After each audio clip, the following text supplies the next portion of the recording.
Hello my dear listeners, welcome back to my channel. मेरा नाम है मिस एमएम और मैं आप सबको सुना रही हूँ क्रिकेटर वाला प्यार एपिसोड 38। एक सर्वेंट आकर माही को उसका फ़ोन देता है तो माही अपना फ़ोन देखती है और फिर उठा लेती हैं। माही कॉल पर हेलो, सामने से आवाज़ आती है। हम लोग पहुँच चुके हैं और मैंने ऑलमोस्ट सारे अरेंजमेंट कर दिए हैं, तो तुम देख लेना एक बार। ठीक है, पर तू मुझे बता, अभी तू क्या कर रहा है? बस काम कर रहा था, सोने के लिए जा रहा हूँ। सामने से किसी लड़की की आवाज़ आती है तो माही कहती है ओके ठीक है, सो जा।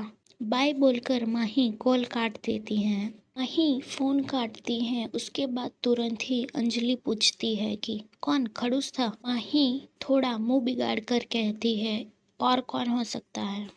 अंजलि थोड़ा हैरान होते हुए पूछती है कि उसने इतनी जल्दी कॉल काट दिया। नाराज है वो मुझसे, माही ने कहा। क्यों नाराज है? अंजलि ने पूछा। रहने देना यार, नहीं बात करनी उस टॉपिक पे, माही ने कहा। ठीक है फिर, देख ले अपने हिसाब से, अंजलि ने कहा। हाँ देखते हैं, अभी मेरा कोई मूड नहीं है किसी को मनाने का। इतना बोलकर माही अपना कप लेकर चाय पीने लगती हैं। माही को चाय पीता हुआ देखकर सोनम कहती है कि एम्प्टी स्टमक चाय मत पियो, एसिडिटी हो जाएगी। जी मुझे नहीं होती है, माही ने कहा। अंजलि हंसने लगती है और सोनम से कहती है कि उसे है ना, चाय पीने से कुछ भी नहीं होता। को आप दी में 100 चाय पिला लो, वो कुछ नहीं बोलेगी। को पता है उन लोगों को नशा होता है, गांजे का, स्मोकिंग का, बाकी सब का, दारू पीने का, वगैरह वगैरह वगैरह। पर हमारी मैडम को चाय का नशा है, उसे दिन रात कभी भी दे दो अच्छी चाय, वो पी लेगी। आप उनको नशेड़ी बोल सकती हो। माही अपने चिन पर हाथ रखती है और कहती है कि आप कुछ ज्यादा ही तारीफ नहीं कर रही हो मेरे ससुराल में। माही ने अंजलि को टॉन्ट मारा था, पर अंजलि बेफिक्र से अपना खाना खा रही थी और कहती है कि वो छोड़ो ना, आपने बहुत ही अच्छे पराठे बनाए, आई लव्ड इट। उसकी बात पर माही सिर्फ मुस्कुरा देती है। बाकी घर के सभी लोग एक दूसरे के साथ बात कर रहे थे और खाना खा रहे थे, तभी लीला जी कहती है कि अरे तन्मय बेटा, आप यहाँ पे, आप कब आए? सब लोग पीछे मुड़ते हैं तो वहां पर एक लड़का खड़ा हुआ था जो माही का सेक्रेटरी था। तन्मय को देखकर माही अंजलि की तरफ देखती है और फिर से तन्मय की तरफ देखती है और फिर अपना सिर पकड़ लेती है।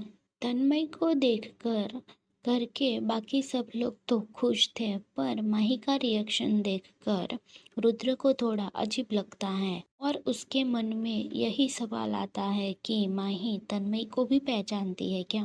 तन्मय डाइनिंग एरिया में आते हुए कहता है कि जी अंकल, कुछ काम से आया हूँ। आप आने वाले थे तो बताया क्यों नहीं? अमृता जी ने पूछा। मॉम, काम से आया हूँ और यहीं पे रुकने वाला हूँ, और जब घर गया तब आप लोग नहीं थे, तो फिर मैंने सोचा कि सरप्राइज ही दूंगा, पर आप लोग तो यहीं पर बैठे हुए हो। उसकी बात पर अभिनव जी कहते हैं कि यहाँ यहीं पर रहने वाले हो, मतलब तुम्हारा काम कैसा चल रहा है? तो फिर तुम्हारे काम का क्या होगा? अभिनव जी ने पूछा। तन्मय कहता है कि मेरा प्रमोशन हो गया है और मेरी बॉस पटियाला में ही शिफ्ट हो रही है, तो मैं यहीं पर रहने वाला हूँ। तन्मय की बात सुनकर माही अपनी आंखें बंद कर लेती हैं और टेबल पर अपना सर मार देती हैं। उसको इस तरह से देखकर घर के सभी लोग हैरान थे। माही एक गहरी सांस लेती हैं और फिर अपना फोन निकालती हैं और किसी को कॉल कर देती हैं, पर सामने वाला कॉल रिसीव नहीं कर रहा था। कोई बात नहीं बेटा, अगर आप यहाँ पर आ ही गए हो तो ब्रेकफास्ट कर लो, प्रीता जी ने कहा। नहीं आंटी, मैं किसी काम से आया हुआ हूँ, तन्मय ने कहा। तुम्हें किससे काम है यहाँ पर? जसप्रीत ने पूछा। वो एक डॉक्यूमेंट पे साइन चाहिए थी, इसीलिए यहाँ पर आया हूँ। इतना बोलकर तन्मय के हाथ में जो फाइल थी वो तन्मय माही को पास कर देता है। माही एक नज़र तन्मय को देखती हैं और फिर फाइल ले लेती हैं। अंजलि तन्मय को देखती हैं और कहती हैं कि आओ ब्रेकफास्ट कर लो, हमारी बॉस बहुत ही अच्छा खाना बनाती हैं। नहीं, वो मैं तन्मय सिर्फ इतना ही कहा था कि एक ऑर्डर देने वाली आवाज आती है जो माही की थी, चुपचाप ब्रेकफास्ट टेबल पर बैठो। उसकी बात पर तन्मय बिना कुछ बोले ही ब्रेकफास्ट टेबल पर बैठ जाता है। माही अपनी फाइल देखने में लगी हुई थी। माही के ऐसे ऑर्डर्स देने और तन्मय के ऐसे ऑर्डर मानने पर सभी लोग हैरान थे। तन्मय को ऐसा भागता हुआ देखकर अंजलि मुस्कुरा देती है। अंजलि तन्मय के बाजू में ही बैठी हुई थी तो अंजलि तन्मय का हाथ पकड़कर हैंडशेक करते हुए कहती है कि आपका पातालोक में स्वागत है। हमारी राक्षसी बॉस हमें छोड़ने वाली नहीं है। माही डॉक्यूमेंट पढ़ते हुए कहती है कि मुझे सब कुछ सुनाई दे रहा है। उसकी बात पर अंजलि जो हंस रही थी वो हंसना बंद कर देती हैं और चुपचाप अपना खाना खाने लगती हैं।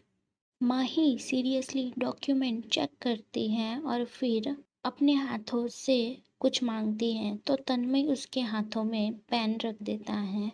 माही उस पे साइन न करते हुए उसमें कुछ करेक्शंस करती हैं और कहती हैं दूसरी प्रिंट लाओ और नेक्स्ट टाइम से स्पेलिंग मिस्टेक नहीं होनी चाहिए। इतना बोलकर फाइल टेबल पर पटक देती हैं। तन्मय जो ब्रेकफास्ट ले रहा था वो 1 मिनट के लिए डर जाता है और फिर अपना खाना वहीं पर रख देता है और कहता है ठीक है, मैं दूसरी प्रिंट लेकर आता हूँ, तब तक आप लोग ब्रेकफास्ट कर लो, फिर मुझे कुछ डिस्कशन भी करना है। ब्रेकफास्ट करके जाओ, माही ने कहा। पर तन्मय पराठा रोल करता है और अपने हाथों में लेकर जाता है और कहता है कि मैं रास्ते में खा लूँगा। इतना बोलकर वो वहाँ से फटाफट निकल जाता है। उसकी ऐसी हरकत देखकर घर के सभी लोग हैरान थे तो अंजलि हंस रही थी और अंजलि माही से कहती है कि उसको इतना क्यों डरा रही हो। घर के सभी लोग तन्मय को इस तरह से देखकर इसीलिए हैरान थे क्योंकि तन्मय एक बिगड़ा हुआ लड़का था जो कभी किसी की बात नहीं मानता। किसी की बात मानना तो छोड़ो, वो कभी किसी की बात सुनता भी नहीं था। वो हमेशा ही छपरी जैसे कपड़े पहन के घूमता रहता था। तन्मय अमीर बाप का बिगड़ी हुई औलाद जैसा था जो हमेशा अपनी मर्जी की करता और हमेशा ही किसी न किसी कांड में फंसता रहता। पर अभी तन्मय को इतने प्रोफेशनल और इतने मैनर्स के साथ देखकर बहुत ही हैरान थे सब लोग। और सबसे बड़ी बात, वो किसी की ऑर्डर सुन रहा था। इन सब में माही टेबल पर अपने हाथ टैप कर रही थी और कुछ सोच रही थी। थोड़ी देर के बाद माही अपनी चाय का सिप लेते हुए कहती है कि सुनो, तन्मय को इतना वर्कलोड दो और उतना प्रेशर करो कि वो दिन रात काम करे।